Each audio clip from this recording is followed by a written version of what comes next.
we started updating.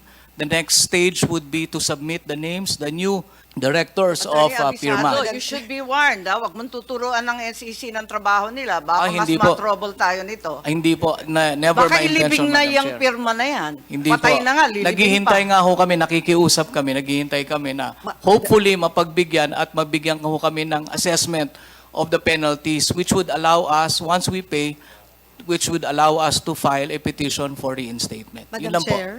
Madam Chair? Yes, Senator Binay. Hindi, naguguluhan lang ho ako, Attorney Abisado, dun sa timeline nyo eh. Nag-initiate kayo ng People's Initiative, pero hindi pa pala ayos yung documentation ng pirma nyo.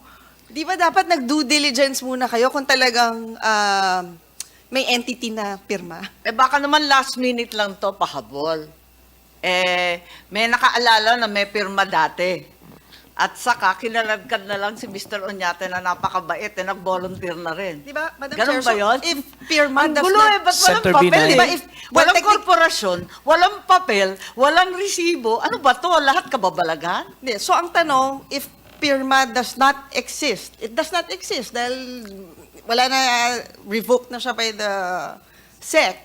So, sino yung entity na nag-initiate na itong People's Initiative? Madam Chair, Senator Binay, to answer your question, totoo po yung observations ninyo.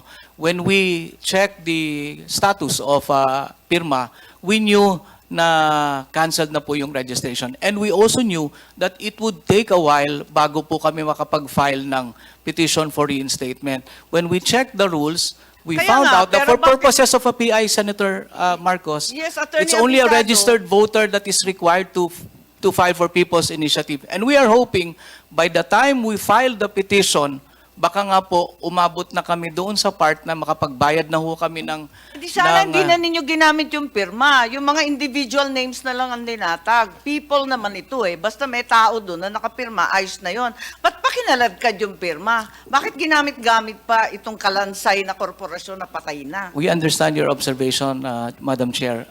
Advocacy ho kasi ni Mr. Oñate ang Hindi ba PIRMA. He last started minute it lang? Parang 1997. nakaladkad na lang to ng last minute para may mukha, para may pangalan. Ganun ba yon?